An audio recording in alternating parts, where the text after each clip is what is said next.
Bonjour, je vais vous présenter une série de 5 vidéos, et en particulier la première ici,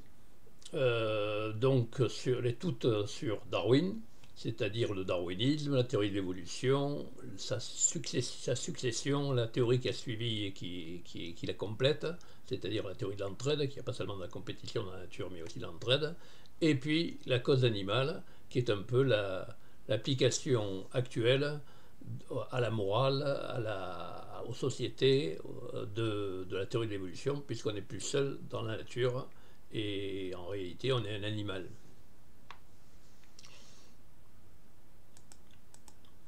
Alors, première question, qu'est-ce que la théorie de l'évolution? Alors d'abord, c'est plus une théorie, on appelait ça pour dire que ça pouvait être remplacé par d'autres, mais en réalité, on n'a jamais trouvé d'autre explication. Elle marche très bien, elle a été confirmée des milliers de fois, donc on peut plutôt parler de science de l'évolution que de théorie. Alors, il n'y a donc pas d'autre explication, scientifique du moins, de la nature. Bien sûr, il y a des tas d'explications religieuses, mais en tout cas d'explications naturelles de l'apparition des animaux et des plantes, il n'y en a pas d'autre. Et donc, c'est en fin de compte le problème de la création qui est posé. Comment sont apparues les espèces? Alors avant, il y avait des tas de théories, bon, il y avait la Bible, mais il y avait aussi, par exemple, des théories farfelues comme celle qu'on voit illustrée à gauche, c'est-à-dire un arbre qui porte des fruits, quand les fruits tombent sur la terre, ça fait des oiseaux, quand les fruits tombent dans l'eau, ça fait des poissons. Donc vous voyez que c'était assez farfelu. Et puis, il y avait on voyait bien qu'il y avait une évolution, mais on ne savait pas, on essayait de la ramener à l'homme.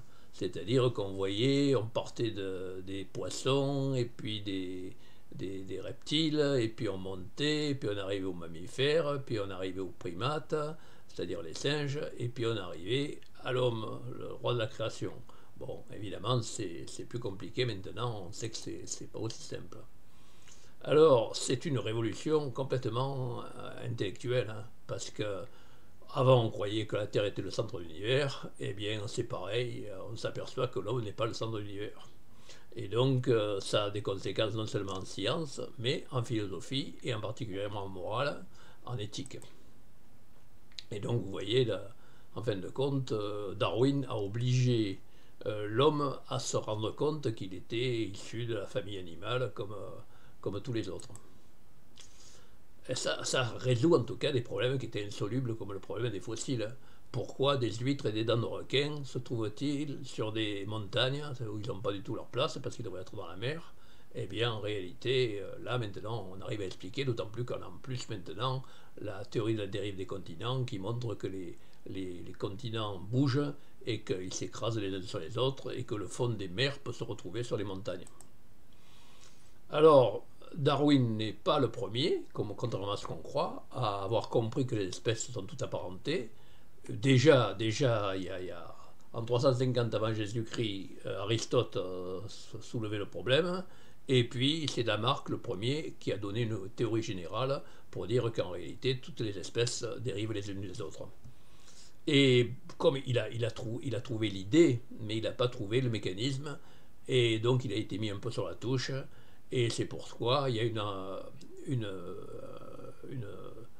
un monument à l'entrée du Jardin des Plantes à Paris, où la fille de Lamarck dit « La postérité vous admirera, elle vous vengera, mon père ». Mais enfin, il faut quand même être plus réaliste et se rendre compte que s'il a eu l'idée que toutes les espèces étaient apparentées les unes aux autres, il n'a pas trouvé comment. Et par contre, c'est Darwin. D'ailleurs, pour illustrer ce que je raconte, pour qu'on comprenne le mécanisme, vous avez par exemple la girafe. Bon, c'est une curiosité, on se demande comment elle a fait pour avoir un cou aussi long. Bon, on voit à quoi ça sert, puisque ça permet de manger les feuilles les plus hautes des arbres, mais comment elle a fait pour arriver là? Eh bien, d'après Lamarck, les girafes avaient envie de manger les feuilles les plus hautes des arbres, et donc le cou s'est allongé petit à petit. Bon, et puis, pour Darwin, c'est beaucoup plus populationnel, c'est-à-dire que c'est statistique, c'est-à-dire que dans une population de girafes, il y a une variabilité, il y en a qui ont des coups plus longs que d'autres, et celles qui ont les coups les plus longs, eh bien, elles sont avantagées, elles sont en meilleure santé parce qu'elles mangent mieux, elles font des petits, et donc elles se reproduisent, et petit à petit, eh bien, elles remplacent toute la population, et si ça dure des milliers d'années, sélection après sélection, eh bien, elles arrivent à avoir des coups aussi longs que la girafe. Donc vous voyez que avec le même phénomène, il y a deux manières d'expliquer ça. Alors Darwin était pris en sandwich et toute sa vie ça a été un problème parce que d'un côté, bon, il était favorable à l'évolution puisque c'est lui qui a expliqué comment elle fonctionne. Et dans sa famille, son grand-père déjà avait fait un livre là-dessus, mais il avait été très mal vu parce qu'il ne savait pas l'expliquer. Et puis, par contre, Darwin se trouvait avec une épouse qui était très croyante et qui était même superstitieuse et qui appréciait pas du tout qu'il remplace Dieu par la nature. Et donc, c'était un problème de conscience pour lui, comme pour la plupart de ses contemporains, et même certains de nos contemporains. Alors, au départ, quand il était, donc, il venait de finir ses études, il faisait comme tout le monde, il pensait que tous les animaux avaient toujours été comme ils étaient dans la nature, et que c'était Dieu qui les avait mis en place, etc. D'ailleurs, il a manqué à être pasteur, Darwin. Il était à deux doigts, il avait fait toutes ses études, et il était à deux doigts de devenir pasteur. Quand il est parti, on lui a offert une possibilité, comme il était très bon naturaliste, on lui a offert une possibilité de partir sur un bateau qui s'appelle le Beagle, et qui faisait le tour du monde, et qui allait faire d'une part des découvertes scientifiques, et puis aussi éventuellement pour amener des territoires à la couronne.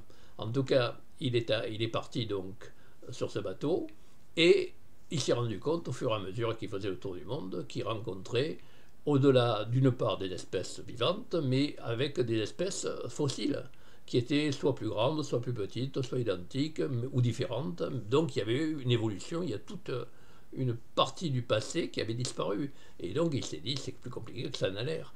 Et au Galapagos, quand il a vu que sur chaque île, il y avait une tortue différente et qu'il y avait un pinson différent, il s'est dit, il y a sans doute une évolution qui se fait qu'à partir d'une bestiole qui arrive par hasard, par exemple là, de l'Amérique du Sud, eh bien, si elle tombe sur une île, petit à petit, elle s'identifie, elle devient très différente des autres. Donc, elle évolue. Donc, il avait déjà l'idée. Mais, pour avoir le mécanisme, c'est Malthus qui lui a donné. Malthus était un pasteur qui avait fait un livre qui s'appelle Essai sur la population en 1798, et il mettait en évidence le fait que les animaux se reproduisent plus vite que la nourriture apparaît sur Terre. Et donc, il a écrit « La nature a répandu d'une main libérale des germes de vie dans les deux règnes. » Mais elle a été économe de place et de nourriture. Donc, il disait qu'il y avait un tri. Et donc ce tri, c'est ce que Darwin va appeler la sélection naturelle. Alors si on veut simplifier et résumer la formule de Darwin, comme on peut résumer Einstein par E égale mc2, eh bien Darwin c'est l'évolution des espèces et le résultat de variations héréditaires et puis de sélection par le milieu. C'est-à-dire ça remue, il y a des mutations, les animaux sont tous différents les uns des autres, et il y en a certains qui sont avantagés. Quand ça se prête, par exemple, si on est plus gros et qu'on est dans un climat froid, eh bien on résiste mieux, etc. Et donc, il remplaçait la logique individuelle par une pensée populationnelle, c'est-à-dire que c'est statistique, il y en a certains qui s'en tirent, il y en a certains qui ne s'en tirent pas.